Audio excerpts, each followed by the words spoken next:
Hello, I welcome you all to this presentation for EDUCON on my paper with my colleague Mohammed Salman Khan. I'm Professor Junaid Qadir from Qatar University, and I'll be presenting my work to you about using generative AI in classrooms. This follows from some work I've done previously at EDUCON. So I have published previously in EDUCON 2023. That was the first paper we wrote on using generative AI in engineering education. After that, in 2025, I also published the use of a custom GPT in a classroom. But it was observed then that most students, they just are using these chatbots and AI tools very individually. So we went ahead and thought about how do we make students learn more deeply from it in a way that does not disengage them from their peers and from their teachers. So towards that, I worked with my colleague, and we have this paper where we're talking about going from individual prompts to collective intelligence. And through this, we want to mainstream the use of generative AI in the classroom in a way that does not detract from collective intelligence.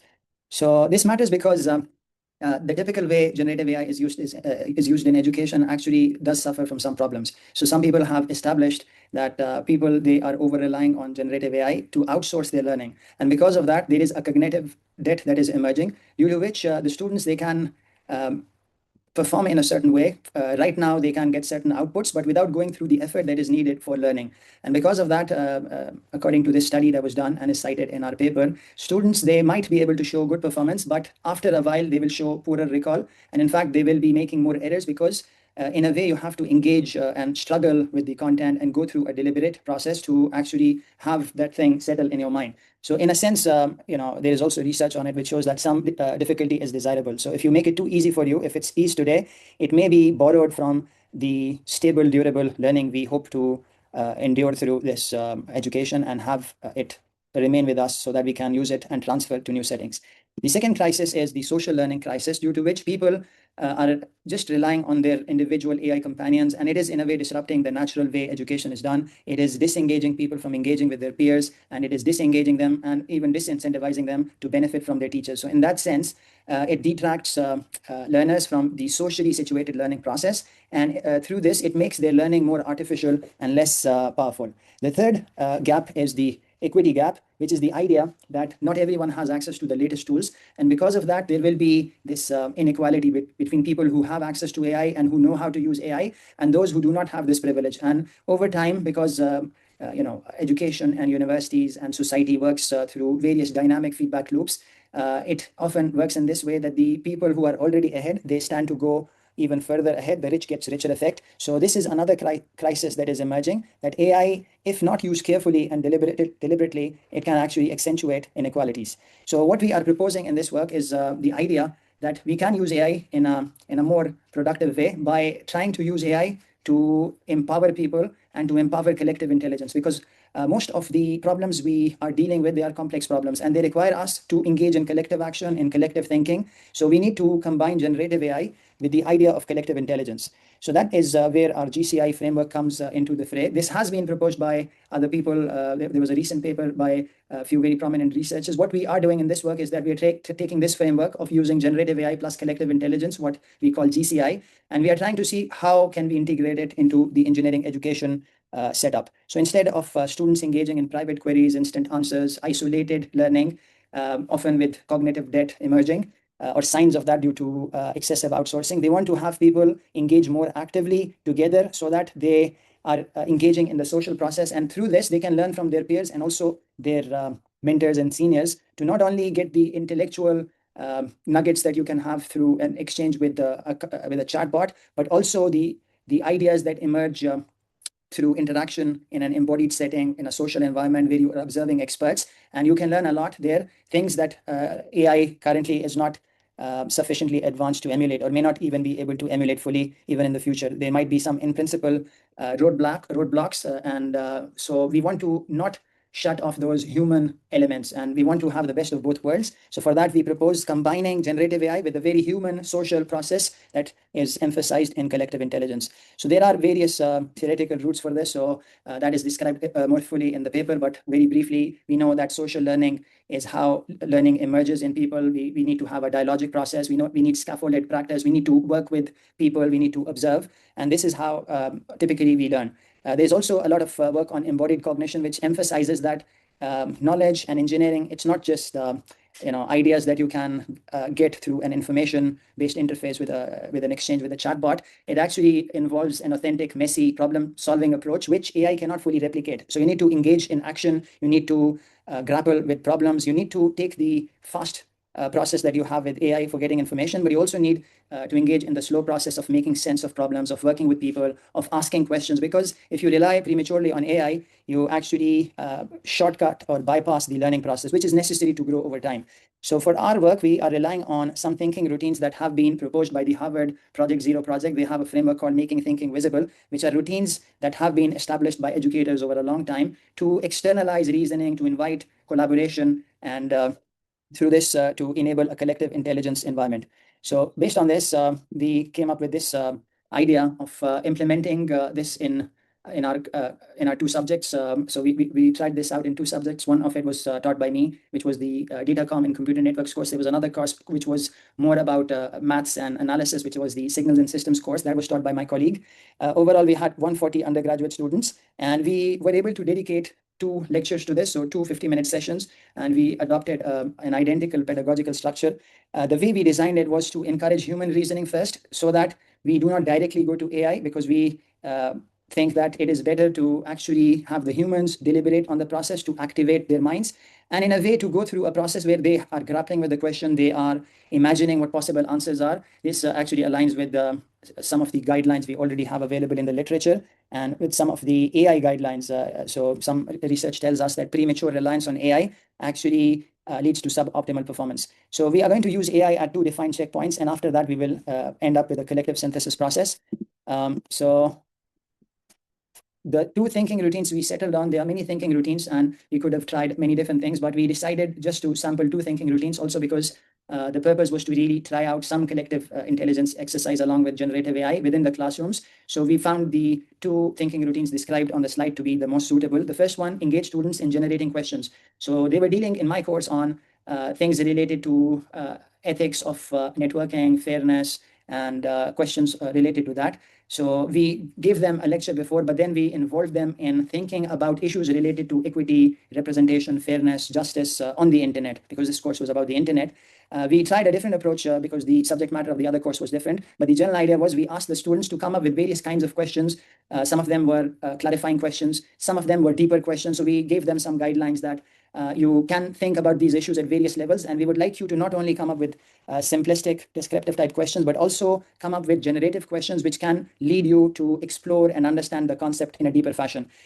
So this was done initially by the students, but then they got advice and critique on it from AI. The other thinking routine we used was called Peel the Fruit, where students, they describe the thing they are studying, the concept they are studying, but in a multi-layered fashion, so that they do not just talk of the superficial facts they observe, but they also try to find the mechanistical reasoning behind it, or the mechanism behind it, so that they can explain how such a thing is happening. And then they try to find out the core issue. So why is it designed in this manner, and what are the larger implications of this, in particular the human and the ethical and the political consequences of the technical choices we make. So we designed the process to have a human AI interaction, and we carefully designed it so that the human takes the first go, but then we strategically place AI interactions to get perspective, so that the students' thinking is made more holistic, and the AI gives more perspectives for the students to actually expand their thinking.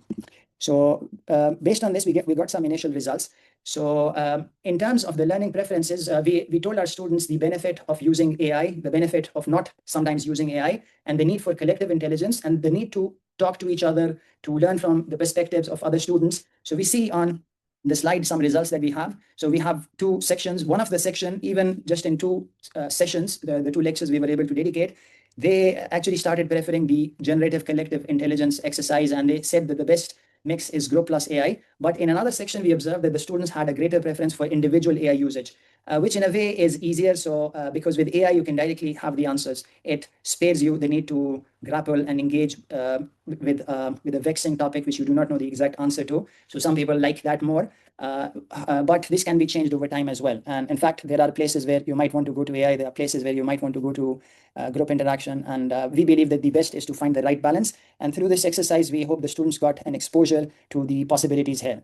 In terms of Gen AI usage, we found that students are already using AI very regularly. 61% said that they use AI very frequently, almost daily. And we made some custom bots available for our courses, and the students were regular users of that. But their use, as we described in our earlier 2025 paper, was mostly for preparing for quiz and for translating and understanding concepts in a simpler fashion, not for deeper exploration, which we think if you are interested in getting your students to deeply engage with the topic, we feel that group learning, collective intelligence, and this interactive way of dealing with AI as proposed in GCI, Generative Collective Intelligence, we feel it's a better way to think about this and to conceptualize and design this.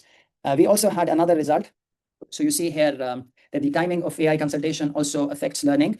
And we see that we tried to have the students engage with the topic before they went to AI, and 90% recognized that timing matters, and they were able to see that it makes a big difference. Only 5% said it does not matter. This is actually metacognitive awareness, because for many students, this was their first exposure to AI literacy. They use AI, but they might not have this metacognitive awareness of when to use it, when not to use it, what are the pitfalls. So one aspect that also emerged was when to use AI, and whether we should have interactive consultation with AI or whether it should be a one-off thing.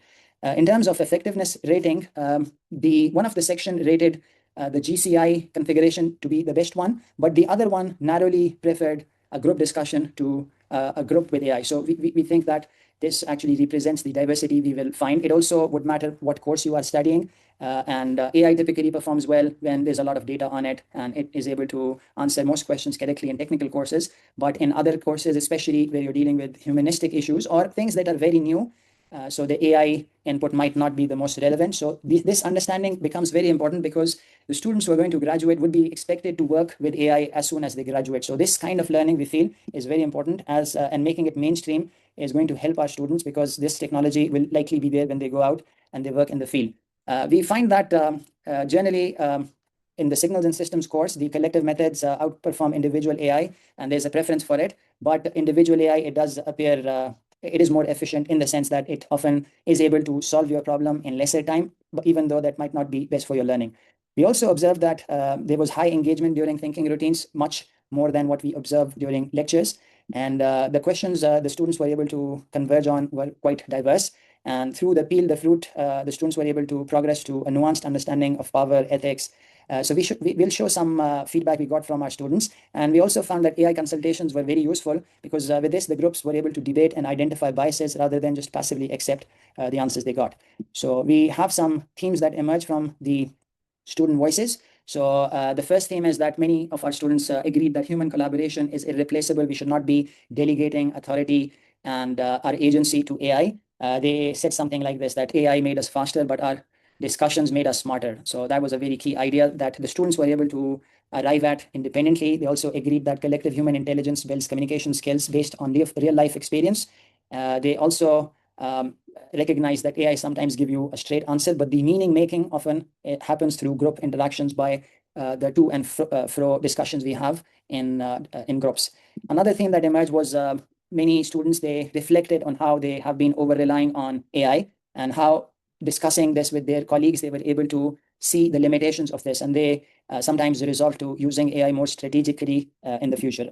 There was also this idea about bias, accuracy, and critical evaluation, and how tools like ChatGPT, they're not neutral. They represent the kind of fine-tuning a particular company is doing. So it might be representing certain voices and repressing certain other voices. So we had some comments related to that.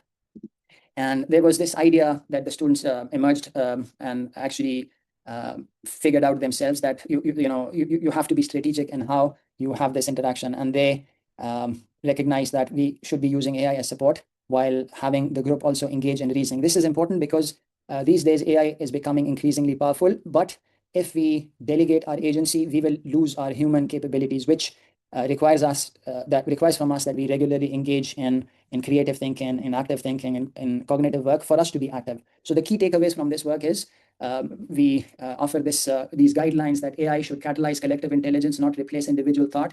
A lot of work which is being done in the space of AI for education is focused more on technology rather than on actually elevating human intelligence and collective intelligence, which is necessary for shared prosperity, for global prosperity, and for solving the vexing problems that our world faces. So for this, we require human AI synergy, and the potential here is very real, but it remains largely untapped. So through this work, we hope to identify this gap and to motivate other researchers to pursue this in more depth. The time factor is very important. Knowing when to use AI is as important as knowing how. And sometimes, because this is a dynamic thing, and the wisdom involved here entails knowing when not to use AI. Because if you are using AI prematurely and all of the time, then you actually stop learning. As we know through research in learning sciences and in complex systems, that learning is very important, very vital for living well. So in that sense, we must always remain active in learning. And students, they recognize this through the exercises we did. Thirdly, and lastly, the pedagogical structure that we involved is our main intervention rather than the AI tool we use. Like we were flexible about that. We allowed our students to use various tools, whatever tools are available. But the real thing was to actually get the students to engage with the topic, to talk among themselves, to solve the problems we posed, and to come up with their own questions and come up with their own analysis, and then to have it enhanced through interaction with AI. So with this, I invite you all to read our paper, to reach out to us, and my email is shown. So I will welcome any feedback and any comments. Anyone who wants to know more should read our paper, and please feel welcome to contact me on this email. Thank you very much.